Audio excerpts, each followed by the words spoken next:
We've got our own Roch Kubatko. You can check him out on MASNsports.com. But he's here to break all of this down for us because, Roch, Jorge Lopez was such an integral part of this bullpen. He was lights out. You can't really fault the situation for losing him, but it's that much more important that Travis Lakins can step up. Right, and maybe Dylan Tate ends up closing, but he did go on the bereavement list, and he actually knew over the weekend his grandfather passed away, but he wanted to pitch. So that's why he was used. I think some people are probably curious, why is he pitching a ninth inning yesterday of a 6-1 game, but he wanted to pitch again. He thought that might kind of help him through this, and Brandon knew that he was going to be gone at least 3 days. The bereavement list is 3 to 7, so he figured go ahead and use him. Don't use anybody else in the bullpen. He walked a couple batters, but it was a scoreless outing. So Brandon seems to think he will be back for the Tigers series at Comerica Park. It'll just be these 3 days, but obviously he can stay away up to 7, and whatever he thinks is best for him, the club will certainly understand. Lakins is here. You know, he was optioned after Thursday's game, and he's never made it to Norfolk. He ended up being the 27th man for the doubleheader. They kept him around because they knew with that forecast there'd be a postponement or two. He's on the taxi squad here. He ends up being recalled. Technically, the term is recalled, even though he was with them. So, but yeah, Lopez are hoping we'll be back after these 3 games. Well, and so it's going to be interesting moving forward, looking at pitching for this series in particular. The starter on Thursday is a TBA as of now.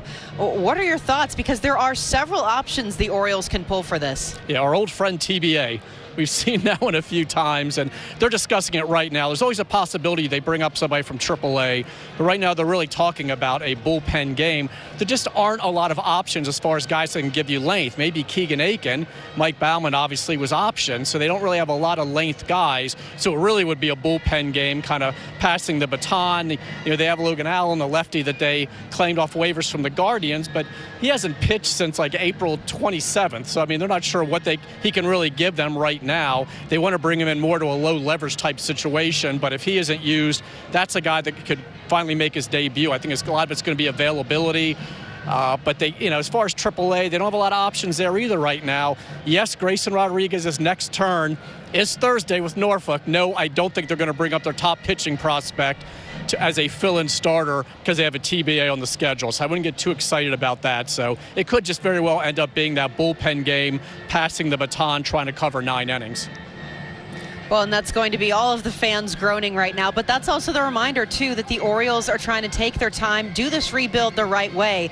They're not going to rush a prospect just for the sake of the big league turnout. They want that prospect to be as fully developed as possible. How hard is that to live in that in-between?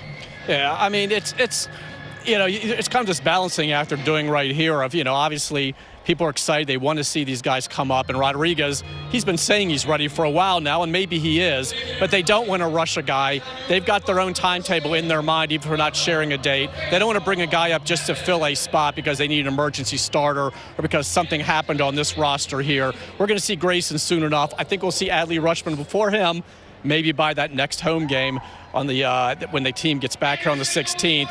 And then eventually DL Hall, who's starting tonight with Norfolk. I think it's going to be kind of those 3 spread out there in that order. But a lot of people are excited to see Grayson. I just don't think it happens this soon. Development over the big league team's needs. That's what they've been preaching really since day one. Well, and meanwhile, Logan Allen was pacing around the clubhouse the other day saying, I just want to throw 5 innings. I just need to get pitching in. But you, of course, mentioning it's been a while for him, and they want to see him in low leverage. First time to Busch Stadium 3. What are your initial thoughts? The arch is really nice. I mean, they haven't been here since 2003. I wasn't on that trip, but I do recall they lost 2 of 3. The one game they won, and we're going back a ways, it was Sidney Ponson. A complete game. They were wearing their St. Louis Browns throwback uniforms because they were commemorating the '44 World Series between the Cardinals and Browns. I remember everybody on the Orioles hated the look of that uniform. One veteran teammate said that Ponson looked like a bratwurst. But he pitched a complete game, and afterward, Mike Hargrove said, look, I'm glad he pitched well. I was too embarrassed to walk out to the mound wearing this uniform. And, of course, Hargrove was one of those guys who never wanted to wear the jersey. He always wore a jacket. He was self-conscious about his weight, but he was told to show off the uniform. That's how far back we're going. They've never been to this ballpark, the new Busch Stadium or Busch 3 or whatever name they're giving it. And it is a great baseball town, and Brandon Hyde talked to his guys about that before. He's very familiar with it, obviously, from his days with the Cubs, the big car Cardinals-Cubs rivalry when both teams were really good. One time a fan actually charged Brandon, who was coaching first base, and security tackled him before the fan was able to get to him. That was one of his memories here. But so it's a great fan base, and it's a really great atmosphere. All right, well, Roch, we're going to have you as Hyde's security detail for today. This is going to be a fun series for the O's. It's going to be. And, I mean, it's a tough one. This is a tough team to play. They got the Tigers after that, who I think were like 8-20 and had lost 6 in a row before winning game one of their doubleheader today. But this is really tough. The Cardinals are good. They're in second place right now. It's a really good test for a team that's been playing really well at home. I think the starters wish they were back at Camden Yards right now, as well as they pitch there.